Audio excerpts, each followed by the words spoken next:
When it comes to beings like Ares, the god of war, he's kind of similar to characters like Darkseid being a god, and the fact that he's a conceptual archetypal being that exists in the spirit of God. This is the multiverse. This is outside of the multiverse, outside of time and space. There's a whole bunch of different Earths. There's only one apocalypse. Notice how there's only one Skyland, one underworld, one hell in the entire DC multiverse, even on one new Genesis, one heaven. You got the 5D bleed and all that stuff. He's a conceptual archetypal being. He's similar to Darkseid being an archetypal being, like a living aspect. And one could say he's literally the living aspect of war itself. This is a good picture on how beings in the higher dimensions see earthly things in the multiverse. They're talking about Darkseid on this particular occasion. They're talking about multiple emanations of Darkseid. He's rebuilding his godhead from shattered fragments, different fragments of his being spread across the multiverse. Same goes for them. This is how they see it. You got the Ares that we usually see fight our favorite heroes like Wonder Woman and etc. And you got the godhead Ares that's out here chilling, sending out emanations into the multiverse and stuff, you know, before we get started with the vid. Ares being a god of war type character, he has to have a lot of weapons at his disposal, and it's implied here and shown here in his armory. When it comes to DC Comics, it's a world rich with godlike beings, especially when it comes to Greek lore in DC. The deity that's always learning new tricks. He's a really good tactician. He's the son of Zeus. This dude had to make a literal avatar of himself to split his power and have a self-aware avatar. This is something all the deities did, even Zeus did it. Ares, Mars. They're letting you know the scope of DC God's power. In the older days, this guy known as Ares was Wonder Woman's grandfather. Due to his godly might, beings of this caliber usually make earthly versions of themselves. He literally went up to a human and said, "You want power, human?" Can literally bless him with power. It was like some sort of rule that they can't leave their spear, but he wanted the human to carry out his work because it's a breeding ground of war. And war fuels his power. The literal aspect of people warring with another powers him up. And just because he's Ares doesn't mean he doesn't love his women. So one could say whatever this human can do, Ares can do better because Ares bestowed his god of war power to this said being. Even though he's a brute powerhouse, he still has ridiculous fighting skills. They even say master of weaponry and war, nearly limitless power to control men and manipulate events. When Ares is angry, conflict increases across the globe, like because he influences war, conflict, it's all linked to him. He has almost every power you can think of: magic, energy, blast power, super strength, super speed, super durability, regeneration, immortality, all the good god type powers. He has a lot of destructive energy. Other deities are frightened of him. Even compared to other top tier gods, in the narrative and writer intent, he's made out to be one of the few beings canonically that can take on beings like Poseidon or even Hades. This is a fusion of Ares, not just Ares by himself in this particular occasion, but it was stated each of the deities fused together, each of them, they're talking about them separately, had incalculable power. A big reason on why the gods in general or Ares is so strong is because of the god wave. Basically giving us a history lesson about the god wave. Ages ago, a great world destroyed itself and released into the birthing cosmos a wave of energy such as had never been known. This was the god wave, and its power seeded all worlds with divinity. This wave is the reason why, all the different worlds had divinity. From this came the gods your worlds have come to know and worship. That same god wave expanded to the full limits of the universe where it doubled back on itself. So imagine an energy wave that went the entire lift of the universe, making divinity exist in the first place. And after this such wave expanded throughout the universe, after the wave was done traveling the universe, it said, "Let me go back this way," and double back. After going the full length of the universe, double back this way, and on this trip back through the universe, how the potential of powerful mortals came to be. So this first trip of the God wave was for divinity empowerment, but when the wave came back after it was done traversing it once, it went back this way, and that's when it helped out the power potential for mortals. This is where different forces of reality known as the Speed Force come into play. The quantum field, the great energy once channeled by the Guardians of Oa. All of this stuff is thanks to the God wave, which is what Highfather is explaining on why being a threat to the God wave can affect everybody, not just divinity, but just other beings like the people that use quantum energy, people that use the Speed Force ability. All of that stuff is threatened if the God wave is threatened. So it's pretty freaking important. And this is part of the reason why Ares is so powerful. The God wave is even explained here. The same thing I already said. Eons ago, home of the old gods was destroyed in the final cataclysm of the second world. The destruction unleashed upon the young cosmos a surging bubble of unimaginable energy, the leading edge of which I have dubbed the God wave. It swept across the universe, 40,000 years passed, and wherever it touched, it left a seed of divinity, the gods and such. Like I already said, in time, in eons of time, where life came to be on those worlds, so too there came to be the God. 100 million worlds all across the vast cosmos, singly and in great pantheons, they came the very embodiment of living power. But it did not stop with the creation of these beings. I know I'm repeating the same stuff. I'm just showing two different scans of the same thing being explained consistently in the DC lore. So I'm repeating what it said on how the wave went throughout the whole cosmos, and then it doubled back. It even states here how it doubled back. It bounced back and began to shrink, passing through the universe a second time, like I said earlier, albeit at a vastly reduced power level, so mortals can have their share of power and to some degree. It was that second passage that planted the latent power that made possible beings of the 20th Earth have come to call superheroes. God Wave is the reason why these superpowered beings on this level exist. They state it had a lesser effect. The God Wave has the power to remake everything if it has to. I mean, think about all the different beings that can create a universe that are divine. And this is just fractions and fractions of the God Wave, since there are multiple gods that can create universes in DC. They even state the cosmos has been unmade and remade. God Wave is the reason why these beings are even divine in the first place. Ares is a fraction of this. Even beings that are lesser than deities have a portion of the God Wave to some degree, and the reason why the stuff like Speed Force even exists. The God Wave is basically the Big Bang in reverse. The God Wave exists because of the source itself. There was this one time this being known as Kronos had seized the full power of the God Wave, stated the power of the presence is his. I see it, everything at once, mortal, immortal, we all are one. The God Wave explodes, implodes, creates, destroys. Too much for a being to hold. The best way to get an idea of his strength is as occasions with Wonder Woman, even God of Strength type characters like Hercules.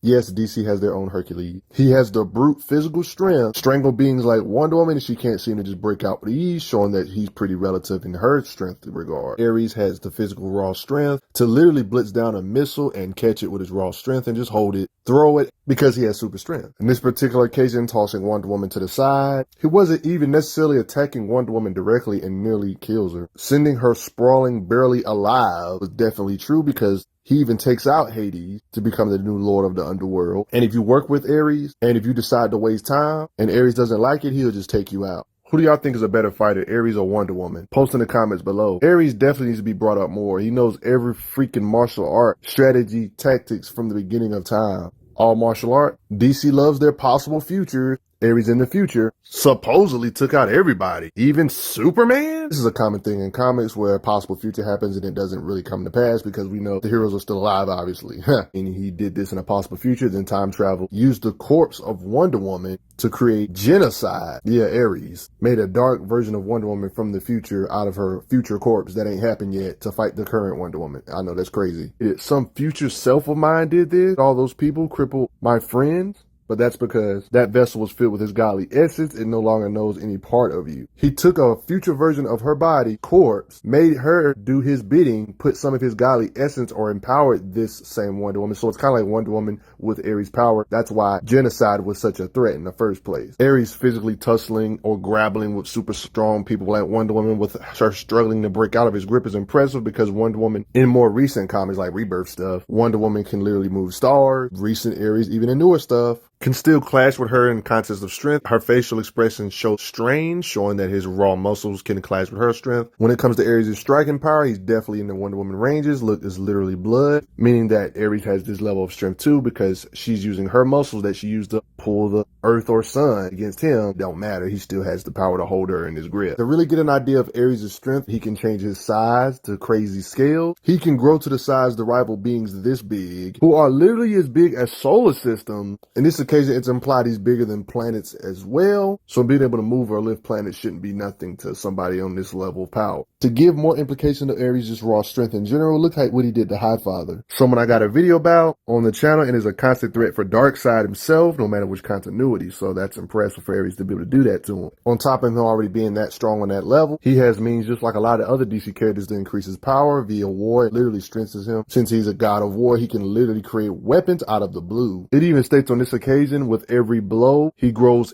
ever stronger. Even if he's the one in the war, it increases power during the said war he's in, because he's helping aid the conflict, which empowers him even more. All these different conflicts is because Ares is angry, influences behavior. He's really like a cheat code type character, because technically isn't conflict of any type powering him up? I mean, you can start off a fight with him and he would instantly get better if like he started making you bleed or something. This basically means you don't want to fight Ares during a war, Almost scary to think about how strong he was during events like the 0 Hour Parallax event or Crisis on Infinite Earths events, because these are like literally the biggest conflicts of them all. This was probably powering him up like crazy. During the Imperiex War, it took nearly all the power to stop those rampaging gods from conquering the heavens and the universe below. During their Imperiex War in DC Comics, found power beyond imagining. Goodness. He has resistances, even being unaffected by Medusa's stare. This stare was potent enough to where Wonder Woman literally blinded herself to fight her because it was so deadly. Ares was in the middle of some crazy destructive force in this one occasion. The collapse of the God Wave is almost at maximum. Wave poised for one last burst of incalculable power. Powerful beings like Tachyon even state that the power within the God Wave is like nothing he's ever experienced. Tachyon is pretty powerful in his own right. I mentioned a little information about Tachyon in my High Father video, a being that can channel different type of extra dimensional forces reacting to the compression of the God Wave. Ares was still something that was on some universal destruction type stuff, universe being wiped clean.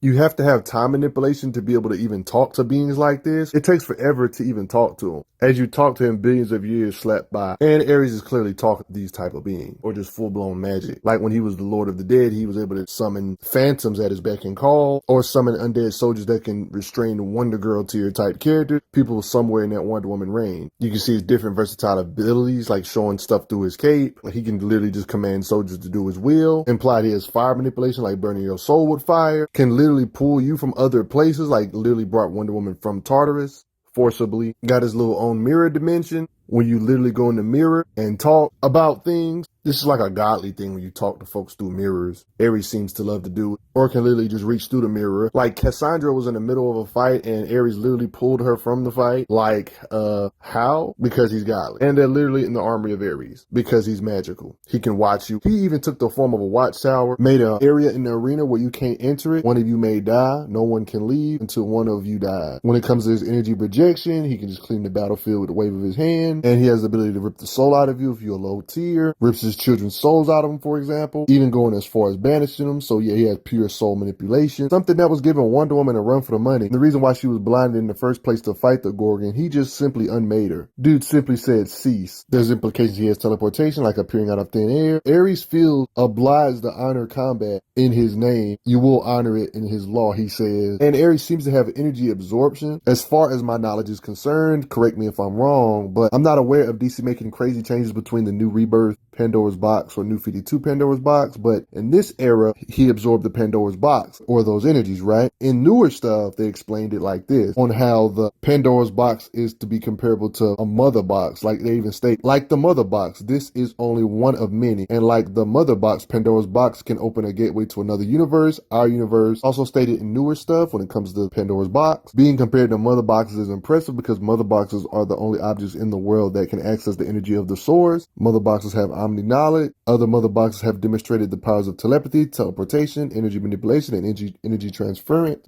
He can definitely shoot energy blasts, a part of his strength in combat on top of it. He has blast power. Newer stuff, he can still project lightning too. Look how his energy projection works. Applied to conjure up energy projective type of weapons, or just straight on full blown make an extra weapon for himself. All top tier deities technically have the God Wave, and they can bless other beings with power of the God Wave. Like in this occasion, Wonder Woman was asking for power from the God Wave. There was even a time for a little while, he was the source of Cassie, aka Wonder Girl's power, stated, I can give you some of my power. You can be my champion, you'll be stronger and faster, to carry on his legacy. A tether to the mortal world. But of course, this was only just for a time. Since we live on a planet where there's always going to be conflict, the rare occasion where there is literally no conflict, then he will literally go powerless. That rarely ever happens though, right? So that one could say that could be a weakness for Ares if he doesn't have no worshippers too. And when it comes to their immortality, I stand by my motto in fiction that nobody's truly immortal, but in Ares' case, since he's literally a conceptual type being that relies on faith that he always will exist if there's war, that one time they died, the gods died, they didn't really even freaking die when Kronos had supposedly killed them. All they needed was a pep talk to say, you gotta believe in yourself and believe you are not dead. But if you don't believe it, they could just simply come back to life or revive themselves because, yeah, they're archetypal godlike being. their supposed believed death. I like to say in fiction, nobody's truly immortal. There's always somebody that can kill you, but Ares is pretty freaking hard to kill. But for the most part, everybody, that's just about going to do it. Did you guys know DC Ares was this strong? Did you know he was this overpowered with different weapons? He can jump tiers in the middle of battle if there's war or conflict, because he kind of is the living aspect of war itself. One could say, since he's the god of war, he's one of those people that should be brought up more in conversations talking about powerhouse tiers that can actually freaking fight. He could debatably be one of the best fighters in DC, even though he's a powerhouse. People usually talk about super soldier tiers being the best when it comes to fighting ability, because they got to rely on their skills more than their power. Since Ares is one of those people that has power, energy, projection, and has a whole bunch of other abilities, nobody really wants to talk about it, but technically should have a lot more fighting skills than a lot of the characters we know and love in the super soldier ranges, because that's literally all he lives for, is fighting, conflicting, etc. Knows all the fighting arts known to man, can use every type of weapon and skills, and has ridiculous super strength and divinity, magic itself, teleportation. It's just a big combination of everything, using swords, axes, battle axes, making avatars of himself, blessing people with his powers, bestowing people with his powers. Respect Ares from DC Comics. If he was overwhelmingly slower, he wouldn't be fighting her this much, you know? You guys know Ares was this strong. Do you wish he had more showings? He's one of those characters that doesn't get as much love and doesn't show up as much as somebody like Darkseid. He's still to be respected regardless. Just because a character doesn't have as many showings doesn't necessarily mean they lack the power. It's just they don't have many displays to show their power. It's like somebody that's real strong but never goes to the gym. That doesn't change the fact he's still strong as heck. He just don't go to the gym. Like, you know what I'm saying? Respect Ares, and thank you all that have donated to the channel. Helps out a lot.